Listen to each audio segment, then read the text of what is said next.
They've been awake for 6 minutes. You don't know this. You're on your side, breathing slow, one hand resting just past the edge of the mattress, fingers loose, the way they always fall when you're finally fully out. And across the room, your dog lifted their head a while ago. They watched you, just watched, for a moment. And then they got up, slowly, no sound. They walked over to the side of the bed, your side, and sat down, lowered their head, and pressed their nose gently into the open palm of your hand. Held it there, listened to you breathe, felt the warmth coming off your skin in the dark. And then they walked back, turned that slow circle they always do before lying down, and settled. You slept through all of it. In the morning, you'll make coffee. You'll scratch behind their ears like you always do. Maybe say good morning in that voice you only use with them. And you'll never know any of this happened. It didn't make a sound. It didn't leave a mark. There's nothing on your phone, no evidence, no record, just a moment that existed and then passed. This happens more often than you think, and it's not random. Here's what most of us believe about a dog's love. We think it lives in the obvious places. The tail going wild at the front door when you come home. The leap into your lap the second you sit down before you've even fully landed. The way they trail you from the kitchen to the bedroom to the bathroom and back to the kitchen. That small, devoted shadow you didn't ask for and genuinely can't imagine your life without anymore. We collect those moments. We film them. We text them to people. And quietly, without really admitting it, we use them as evidence. Does my dog love me? Look at that greeting. Look at those eyes. Look at how they come running. And here's the thing. Those moments are beautiful. I'm not taking that away. But they're also performances. Not fake, not calculated, but every one of them has something waiting at the end. The door greeting gets a hand on the head. The lap jump gets warmth, contact. A scratch behind the ear they love. The shadowing gets the simple reward of being near you when you finally sit still. Your dog figured out early, maybe in their first weeks with you, that these behaviors get a response. So they keep doing them. And we keep reading them as proof of the deepest thing when they're really just the surface of it.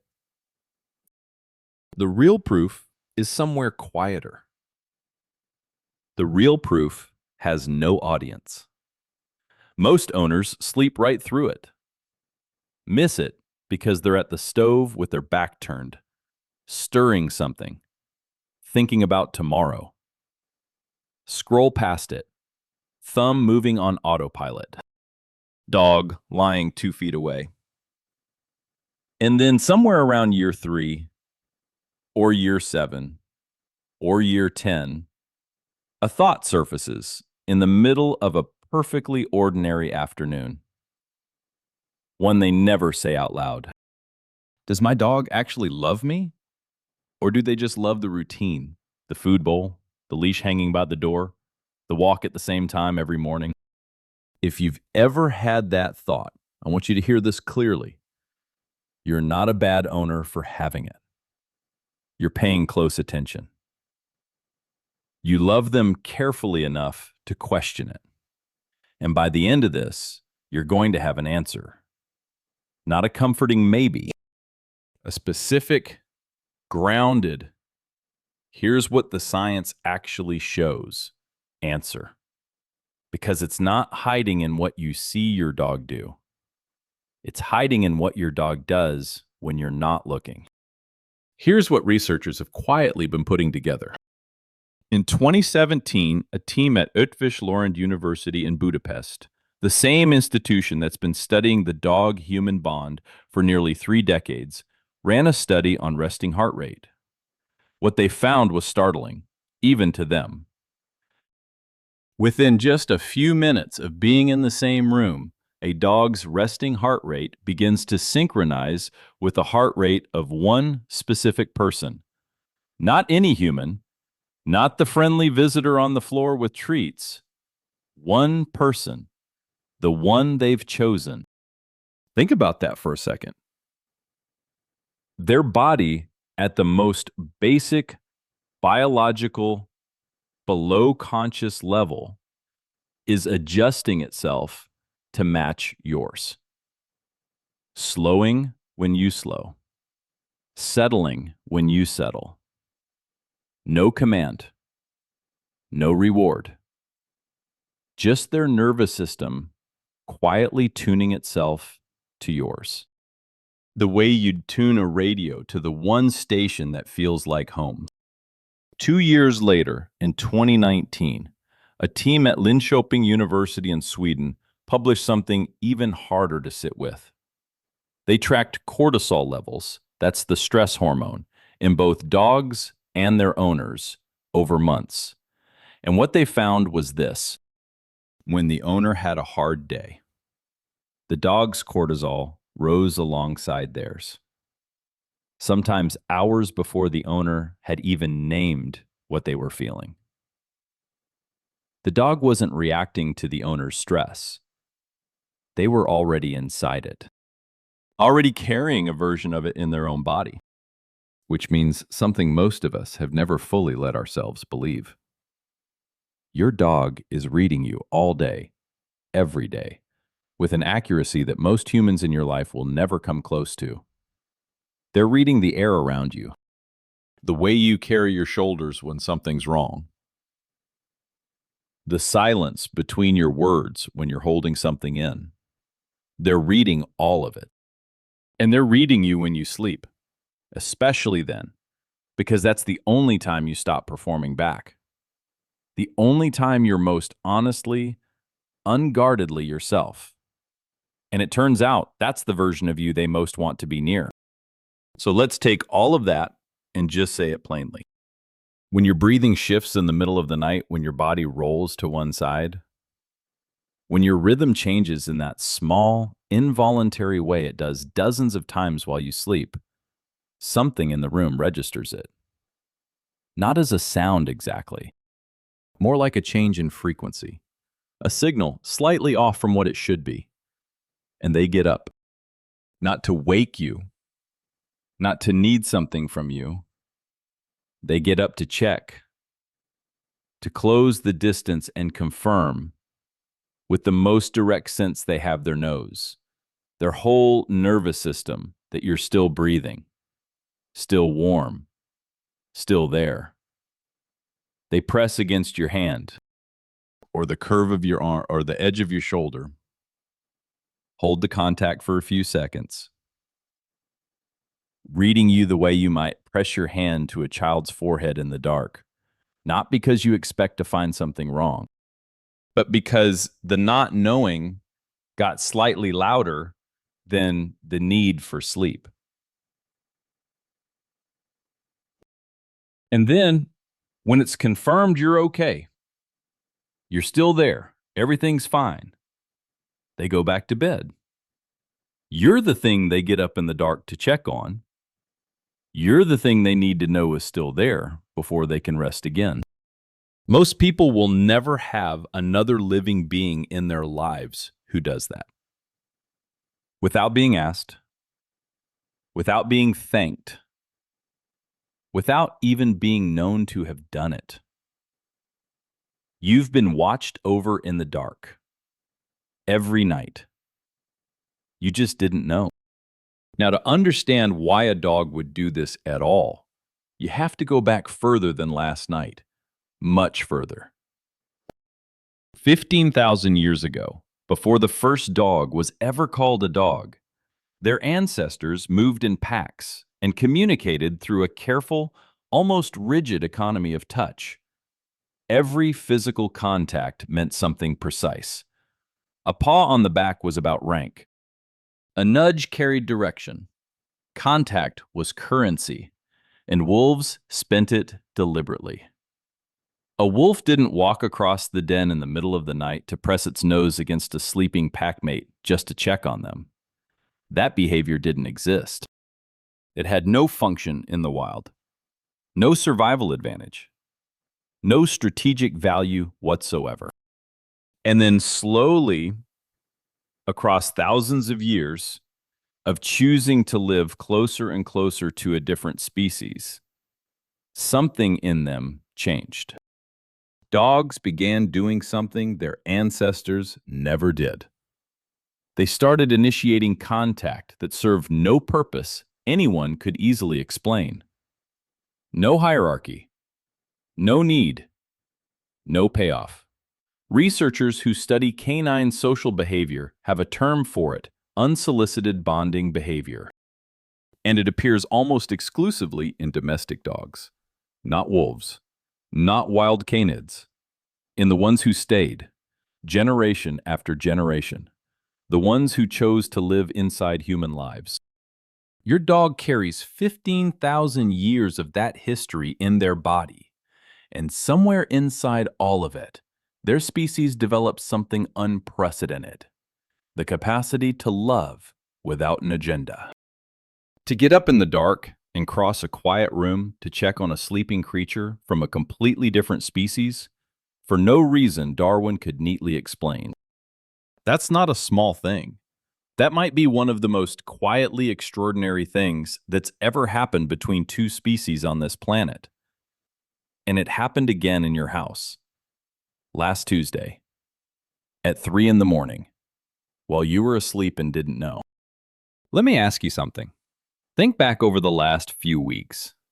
Not the big moments, not the weekends, not the greeting at the door, the small ones. The ones you half noticed and then let go. The night you couldn't sleep, tossing in that restless, overheated way, sheets twisting, mind running. And at some point, you became aware of a weight at the foot of the bed that wasn't there when you fell asleep. Just there. Warm. Still. The afternoon you were crying, and I don't mean the kind of crying that announces itself. I mean the quiet kind. The kind you do alone, with your face in your hands, shoulders shaking, barely a sound. And before you heard them move, before you even looked up, there was already something warm pressing against your leg. No barking, no jumping, just them arriving, leaning in, staying. The evening you were at the sink doing dishes, back to the room, mind somewhere else, and you felt something press against the back of your calf. A head. Just for a second or two, warm and heavy and real, and then gone. No ask, no sound, just contact. And then the quiet click of nails on the floor as they settle back down behind you.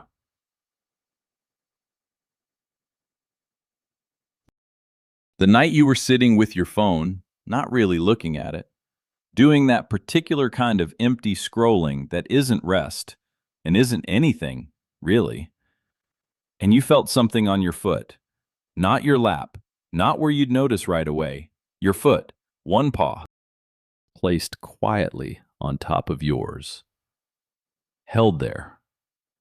Any of those. Maybe one, maybe all of them. You noticed the way you notice weather, present for a moment, and then past, not saved anywhere. But sitting with it now, you realize it's happened before. More than once. More than a few times. You just never lined them all up in the same thought. They were all the same sentence.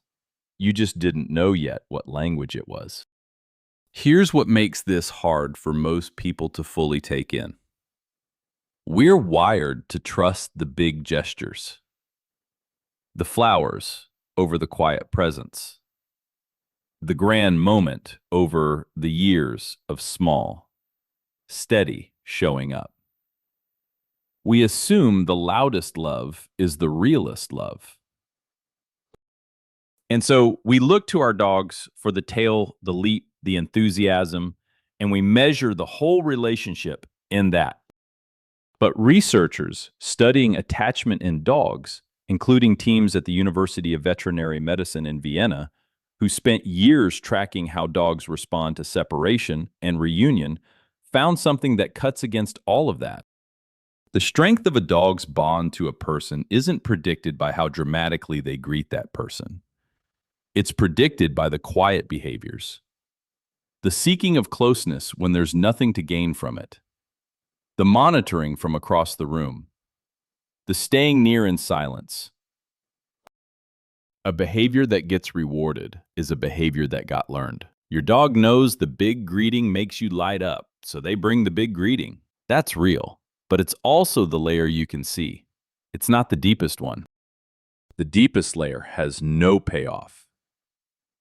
The nose pressed against your sleeping hand earns nothing. The head against your calf while you wash dishes, you didn't even fully notice it. So there's no warm response coming.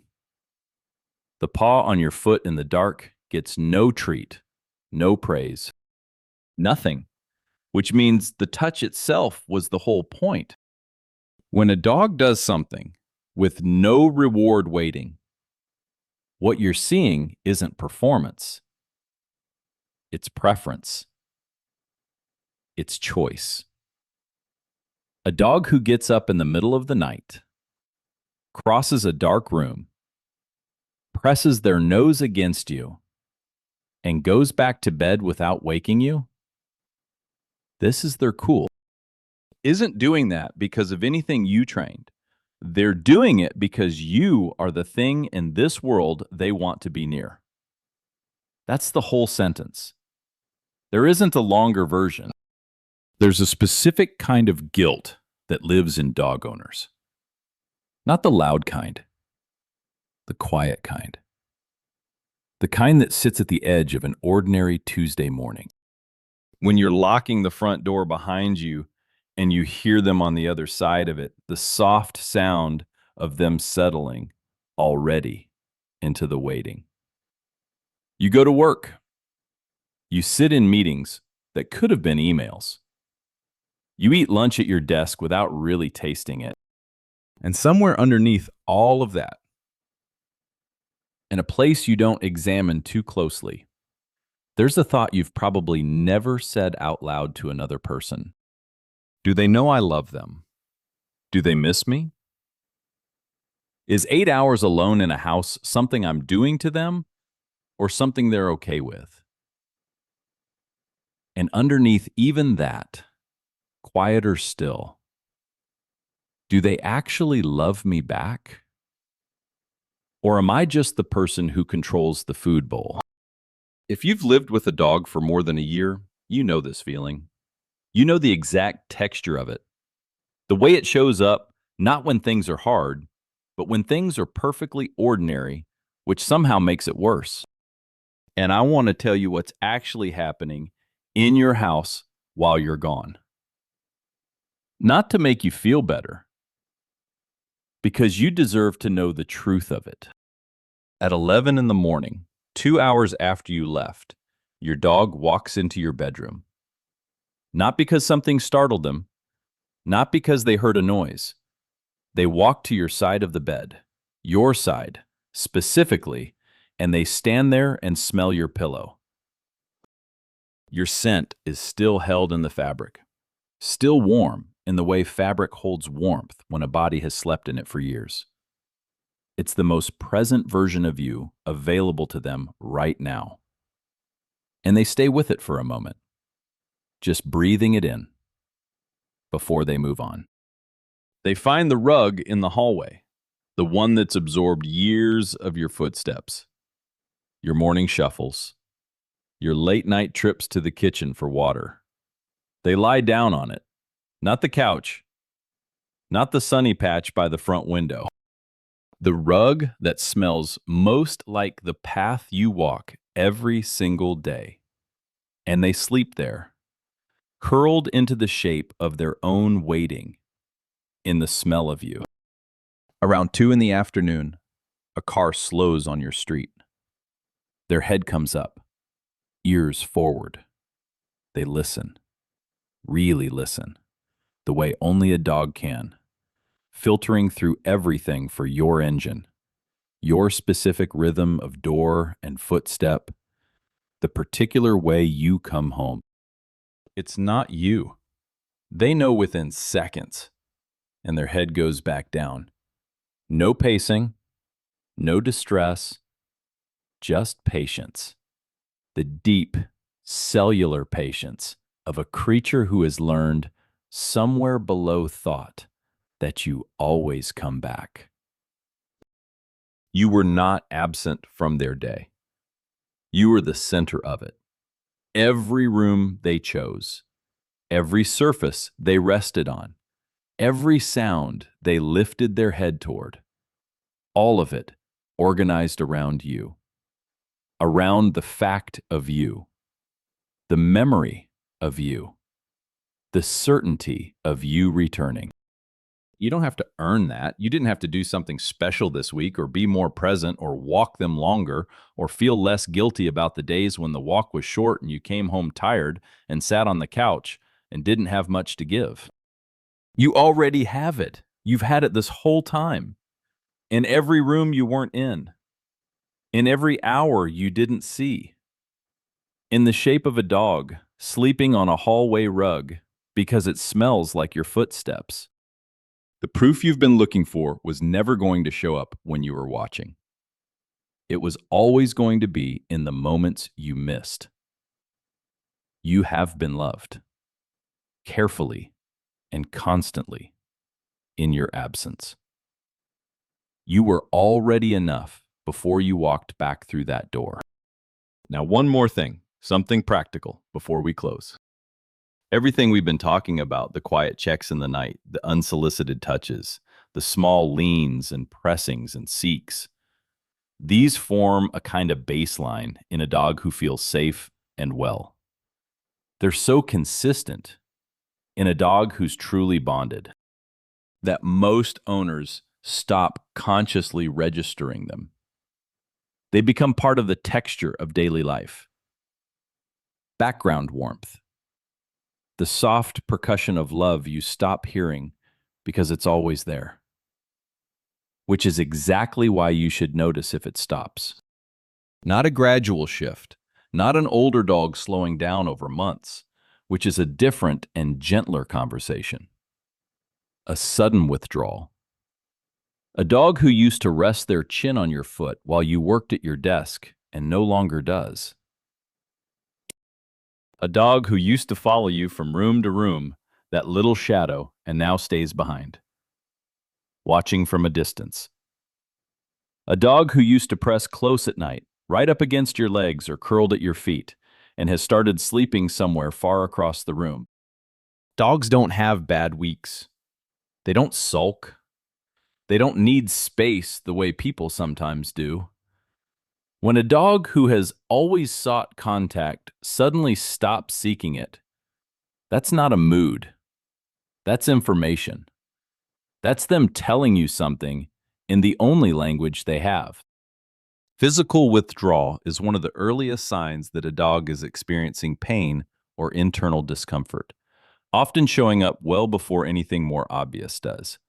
It doesn't mean something is certainly wrong, but if the change is sudden and it holds for more than a day or two, have that conversation with your vet. Their love is a constant, a steady background hum that's always there. When the hum changes, pay attention. You've spent this whole time learning to read what they're saying when they come close. It works the other way too. The absence of something tells you just as much as the presence. Go back to 3:14 in the morning. The house quiet. Your hand resting past the edge of the mattress. fingers loose in the dark. And across the room, your dog lifting their head, getting up, slowly, walking toward you without a sound. They didn't do it because you asked. There was no treat waiting, no command they'd learned, no behavior you'd ever praised them for. They did it because something in them, something built and refined across 15,000 years of choosing to stay near people like you, registered a small shift in the frequency of you and decided, without deliberation, that the right thing to do was to close the distance. That's not training. It's not habit. It's not instinct in the reductive way we usually mean that word. That is a living creature in the middle of the night, in the dark, choosing you quietly, with no audience, without needing you to ever know it happened. You're not a bad owner because you slept through it. You're not failing them because some days are long and hard and the walk was shorter than you meant it to be, and you fell asleep on the couch before you even said goodnight. The dog who walked across that dark room wasn't keeping score. They weren't measuring you against some version of yourself you're not quite managing to be. They got up because you are the thing in this world they want to confirm is still there.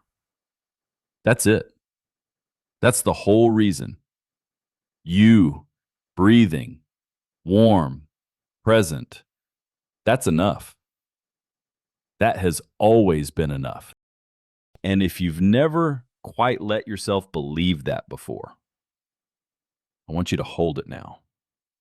Not as a nice thought, not as something you half believe on good days and forget on hard ones. As a fact, as something that happened last night, or the night before that, or the Tuesday before that, in the dark, in the silence, with no one watching but them. You were already enough. You have been this whole time. Your dog knew. They've known for longer than you have. The touches your dog gives you when you're not looking are the truest sentences in a language that has no words.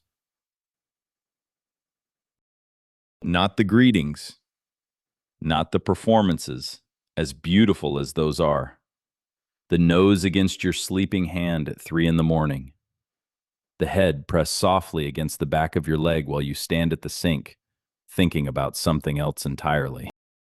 The paw placed quietly on top of your foot in the dark, not on your lap where you'd see it, your foot, where it only counts as touch. Those are the sentences, the ones that cost nothing to give and mean everything that can't be said out loud. Listen for them, not with your phone in your hand or your mind already in the next hour. Just sometimes in the ordinary, unremarkable middle of an ordinary day, be still enough to feel when they come close. They've been coming close this whole time. You just now have a name for what it means. They've been there all along. And if you've ever lain awake wondering what your dog is actually thinking in those long, quiet hours when you're gone, when the house is still, and they're alone with the particular silence of waiting, your scent on the blankets, your absence in every room they walk through, their head lifting at every car on the street and settling again when it isn't yours, that is the next story I'm going to tell you. It's a story about what love looks like from the inside of a quiet house. And I think you're ready to hear it.